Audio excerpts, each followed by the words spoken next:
Skol international tourism global இந்த மாநாட்டில் வந்து கலந்துகிட்டதுக்காக நான் வந்திருக்கேன். இந்த அமைப்பை பொறுத்தவரையில் 1934 துவங்கப்பட்ட ஒரு பெரிய அமைப்பு, பழமை வாய்ந்த அமைப்பு. அந்த அமைப்பு சார்பாக இன்னைக்கு வந்து உலக அளவில் டூரிசத்தை கோஆர்டினேட் பண்ணுறதுக்கும் ஹாஸ்பிட்டாலிட்டி பண்ணுறதுக்கும் ஒரு சிறப்பான ஒரு அமைப்பாக செயல்பட்டு இருக்கு. அதில் சுற்றுலாத்துறை அமைச்சர் என்கின்ற முறையில் நானும் நம்முடைய இன்சார்ஜ் அமைச்சர் மதிப்பிற்குரிய சம்பத்குமார் சாரும் இங்கே கலந்துகிட்டு இருக்கோம். எங்களை பொறுத்தவரையிலும் தமிழ்நாட்டில் வந்து மாண்புமிகு தமிழ்நாடு முதலமைச்சர் அவருடைய அறிவுறுத்தலின் பேரில் சுற்றுலாத்துறையை மற்ற துறைகளை காட்டிலும் ஒரு நல்ல டெவலப் பண்ணணும். இந்த பட்ஜெட்டில் கூட அதிகமான நிதியை கொடுத்துருக்காங்க. அது வந்து நீங்கள் மகாபலிபுரத்தை டெவலப் பண்ணுற 200 கோடி ரூபாய் அளவில் நிதி கொடுத்துருக்காங்க. மற்ற மாதிரி ஆன்மீக சுற்றுலா, இயற்கை சுற்றுலா, சூழியல் சுற்றுலா, வேளாண்மை சுற்றுலா, இப்படி பல சுற்றுலாவுக்கு பல அளவில் நாங்கள் டெவலப் பண்ண போகிறோம். அதனால் இந்த மீட்டிங்கில் நான் கலந்துட வந்திருக்கேன். இல்லை, இப்போ கங்கை யமுனா அந்த தாமிரபரணி ரிவரை இணைக்கிறதுக்கு இப்போ ஃபர்ஸ்ட் பேமெண்ட்டாக கொடுத்துருக்காங்க 60 கோடி ரூபா. அப்புறம் வந்து அதை டெவலப் பண்ண அடுத்த ஸ்டேஜுக்கு கொண்டு போகும். இது பிபிபி மோட் கிடையாது.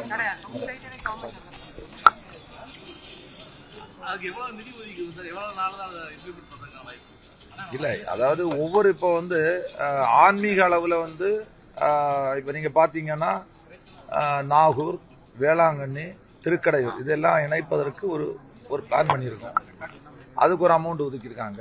அதே மாதிரி இப்போ நீங்கள் பார்த்தீங்கன்னா நதிகளை இணைப்பதற்கு, ஆன்மீக தலங்களுக்கு, அதே மாதிரி ஃபாரஸ்ட் வனத்துறை வன அளவில் உள்ள சுற்றுலா, இப்படி அதிகமான ஒவ்வொரு தலைப்பின் கீழே அந்த சுற்றுலாவுடைய இணைப்பு வந்து நடக்குது. இன்னும் வந்து கிட்டத்தட்ட ஒன்றிய அரசோடு அவங்கள்ட்டையும் சில இதுக்கு வந்து நிதி கேட்டிருக்கோம். அந்த அடிப்படையில் கிட்டத்தட்ட ஒவ்வொரு மாவட்டத்திலும் இப்போ ரெவன்யூ டிஸ்ட்ரிக்ட் பார்த்தீங்கன்னா 38 ரெவன்யூ டிஸ்ட்ரிக்ட் இருக்குது. அந்தந்த ரெவன்யூ டிஸ்ட்ரிக்டில் இருக்கக்கூடிய திட்டங்களை எப்படியெல்லாம் டெவலப் பண்ணலாம், அடுத்த கட்டத்துக்கு கொண்டு போகலாம், மேம்படுத்தலாம்னு உள்ளதை ஆய்வு செய்து அதுக்கும் வந்து இந்த வரக்கூடிய எங்களுடைய துறை சார்ந்த அறிவிப்புகளை நாங்கள் வெளியிடுவோம். இல்லை, அதில் இருக்கு, அந்த கோவையிலேயும் வந்து திட்டங்கள் இருக்கு. வரக்கூடிய அந்த துறை ரீதியான அறிவிப்புகளை நாங்கள் வெளியிடுவோம்.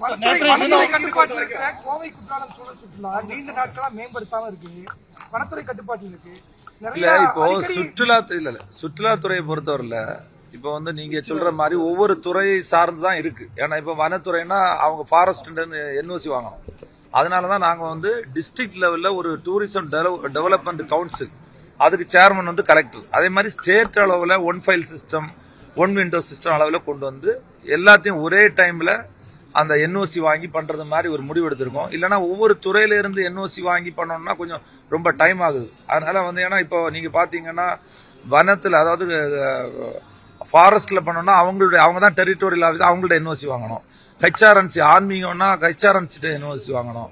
அப்புறம் இப்படி ஒவ்வொரு துறையிலையும் நிறைய துறைகளில் இப்போ வந்து WRD தண்ணியில நதி சம்பந்தமான WRD என்ஓசி வாங்கணும். அதனால அப்படிப்பட்ட சில 8 துறை சம்பந்தமா இருக்கு. இதெல்லாம் கோஆர்டினேட் பண்றதுக்கு நாங்கள் மாண்புமிகு சிஎம் அவருடைய கவனத்துக்கு இப்போ கொண்டு சென்றிருக்கோம். அதனால ஒரு உயர்மட்ட லெவல்ல ஒரு கமிட்டி அமைச்சு அங்கங்கே உடனுடன் அப்ரூவல் கொடுக்கற மாதிரி இந்த தடவை அதை ஏற்பாடு பண்ணியிருக்கோம்.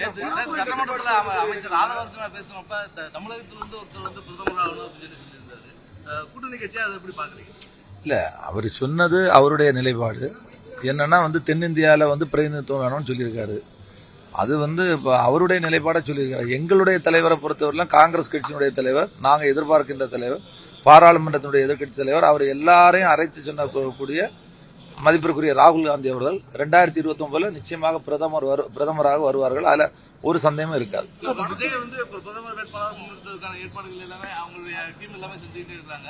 அப்படியா?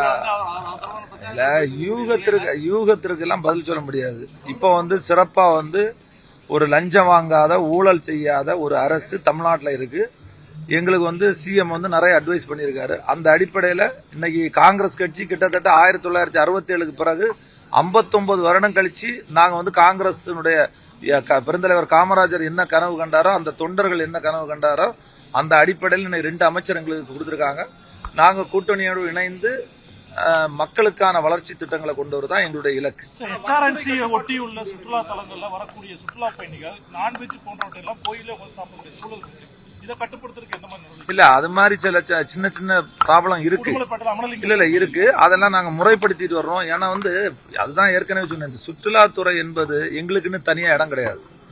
சுற்றுலா அங்கங்க நாங்க டெவலப் பண்ணி அந்தந்த லோக்கல் பாடிட்ட கொடுக்கறோம். அவங்க தான் அடுத்த கட்டத்துக்கு கொண்டு போக முடியும். இப்போ கோயம்புத்தூர்ல ஒரு சுற்றுலாத்துறை சம்பந்தப்பட்டு ஒரு திட்டத்தை கொண்டு வந்தா அந்த திட்டத்தை இங்கே இருக்கக்கூடிய கலெக்டருடைய கட்டுப்பாட்டில் தான் அதை பண்ண முடியும். எங்க துறையை சார்ந்து எங்களுக்குன்னு தனிப்பட்ட இடங்கள் கிடையாது. இருந்தாலும் இதை நீங்க கண்டிப்பா மேம்படுத்தி தான் ஆகணும். ஏன்னா இன்னைக்கு சமூக வலைதளங்கள், இந்த ப்ரொமோஷன், ஏஐ, ஆர்டிபிஷியல் இன்டெலிஜென்ஸ் வந்துட்டு, ஆனால் இதை டெவலப் பண்ணி நம்முடைய தமிழகம் மட்டுமல்லாமல் மற்ற மாநிலங்களில் அதிகப்படியான சுற்றுலா பயணிகளை வரவழைக்கணும். அவங்க சென்றால் அதுக்குரிய பாதுகாப்பு இருக்கணும். ஏன்னா இன்னைக்கு தமிழ்நாடு பொறுத்தவரையில் ஒரு பாதுகாப்பான மாநிலமாக இருக்கு. அதனால இது இன்னைக்கு ஒரு டொமஸ்டிக் இல்லாமல் இன்டர்நேஷனல் அளவில் உலகத்தரம் வாய்ந்த சில நல்ல திட்டங்களை கொண்டு வரணும்னு மாண்புமிகு முதல்வர் அவர்கள் சொல்லியிருக்காங்க.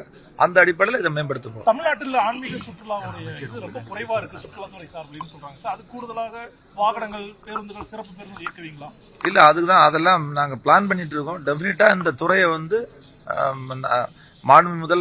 மாண்புமிகு முதல்வர் அவருடைய கவனத்திற்கு கொண்டு சென்று இதை நல்லா டெவலப் பண்ணும். 50 ஆண்டுகளுக்கு பிறகு அமைச்சரவையில் இடம்பெற்றிருக்கு காங்கிரஸ்.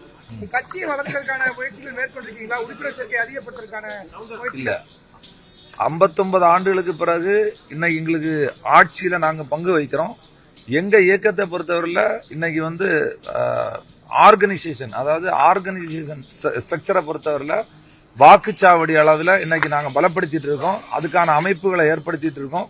இனி வருகின்ற உள்ளாட்சி தேர்தலில் நாங்க அதுக்கு முன்னாடி எங்களுடைய ஸ்ட்ரக்சரை இன்னும் பலப்படுத்தி உள்ளாட்சி தேர்தலில் போட்டியிட்டு எங்களுடைய கைச்சின்ன வெற்றி பெறுவதற்கான நிலையை நாங்க முன்னெடுப்போம். பாதுகாக்கப்பட்ட வனத்துறைக்கு சொந்தமாக இருக்கக்கூடிய இடங்கள்ல பாத்தீங்கன்னா அத்துமீறி நிறைய பேர் உள்ள ரீல்ஸ் போடுறாங்க. நீர்வீழ்ச்சி இருக்கு, அது இருக்கு, இது இருக்குன்னு சொல்லிட்டு ரீல்ஸ் போடுறாங்க.